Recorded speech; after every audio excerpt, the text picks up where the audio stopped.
चांदी जैसा चमक रहा था महल। रात के अंधेरे में यह महल किसी स्वप्न लोक जैसा प्रतीत हो रहा था, जैसे किसी जादू की दुनिया में प्रवेश कर रहे हों।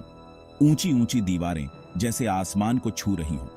इन दीवारों के पीछे छुपा था एक रहस्य जो आज खुलने वाला था। लेजर किरणों का जाल हर तरफ। यह सुरक्षा का एक अभेद्य किला था जहां परिंदा भी पर नहीं मार सकता था। सुरक्षा गार्ड रोबोट हर जगह तैनात। ये रोबोट हर कोने पर नजर रख रहे थे, किसी भी अनजान हरकत को तुरंत पकड़ने के लिए। लेकिन आज इस महल की चमक फीकी पड़ गई थी। अंदर का माहौल उदास और भयावह था, जैसे किसी ने इस जगह की रूह को छीन लिया हो। जमीन पर खून फैला हुआ था। यह खून किसी भयानक घटना की गवाही दे रहा था जिसने इस महल की शांति को भंग कर दिया था। एक लाश पड़ी थी, डरावनी और बेजान। उसकी आंखें खुली हुई थीं, जैसे मरने से पहले उसने कुछ बहुत ही भयानक देखा हो। लिविंग रूम में सन्नाटा छाया हुआ था। यह सन्नाटा किसी तूफान के पहले की शांति जैसा था, जो किसी बड़ी घटना का संकेत दे रहा था। महंगे कालीन पर खून के धब्बे साफ दिख रहे थे। यह कालीन कभी इस महल की शान हुआ करता था, लेकिन अब यह खून से सना हुआ था। हवा में एक अजीब सी गंध थी, खून और बारूद की। यह गंध इस बात का प्रमाण थी कि यहाँ कुछ भयानक हुआ है। एक आलीशान सोफे पर एक आदमी पड़ा था। उसकी हालत देखकर ऐसा लग रहा था कि उसने अपनी आखिरी सांसें यहीं ली थी। उसकी आंखें खुली हुई थीं, जैसे मरने से पहले उसने कुछ बहुत ही भयानक देखा हो। उसकी आंखों में डर और हैरानी साफ झलक रही थी। उसके हाथ में एक फोटो थी, जिसमें एक खूबसूरत औरत और एक छोटी बच्ची मुस्कुरा रही थी। यह फोटो उसकी जिंदगी की खुशियों का प्रतीक थी, जो अब सिर्फ एक याद बनकर रह गई थी।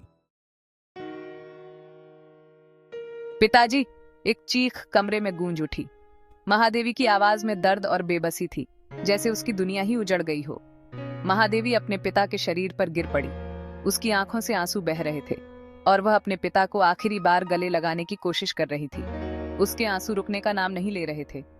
हर आंसू में उसकी यादें और उसके पिता के साथ बिताए हुए पल थे। उनके शरीर में अभी भी थोड़ी गर्माहट बाकी थी। महादेवी ने अपने हाथों से उनके चेहरे को छुआ, जैसे वह उस गर्माहट को महसूस करना चाहती हो। उनकी आंखें, जो हमेशा प्यार से भरी रहती थीं, अब हमेशा के लिए बंद हो चुकी थीं। वह आंखें, जो महादेवी को हमेशा सुरक्षा और स्नेह का एहसास दिलाती थीं। पिताजी, मुझे अकेला मत छोड़ो, महादेवी ने रोते हुए कहा। उसकी आवाज में इतनी वेदना थी कि सुनने वाले का दिल भी पिघल जाए। उसके हाथ कांप रहे थे। वह अपने पिता के हाथों को पकड़ने की कोशिश कर रही थी, जैसे वह उन्हें कभी जाने नहीं देना चाहती। उसका पूरा शरीर सदमे में था। वह इस सच्चाई को स्वीकार नहीं कर पा रही थी कि उसके पिता अब इस दुनिया में नहीं रहे।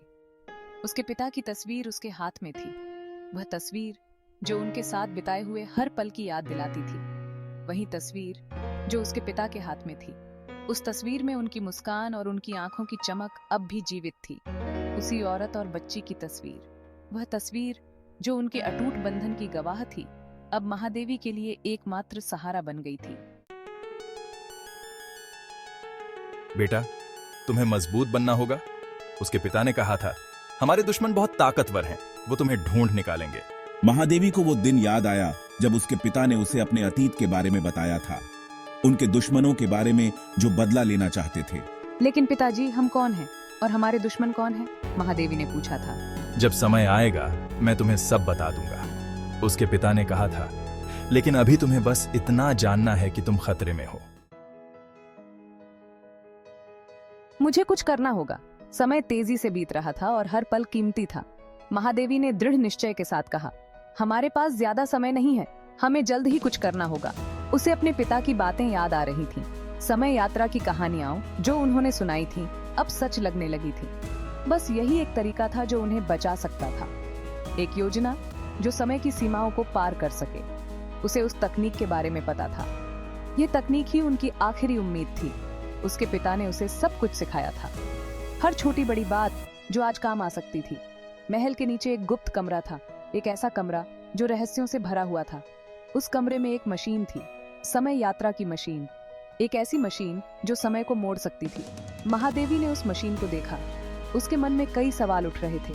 वो डरी हुई थी, लेकिन उसके अंदर एक अलग ही हिम्मत थी। यही एक रास्ता था, उसे अपने डर पर काबू पाना था, अपने अतीत को बदलने का। एक मौका जो शायद दोबारा न मिले, अपने पिता को बचाने का। यह उसकी सबसे बड़ी जिम्मेदारी थी।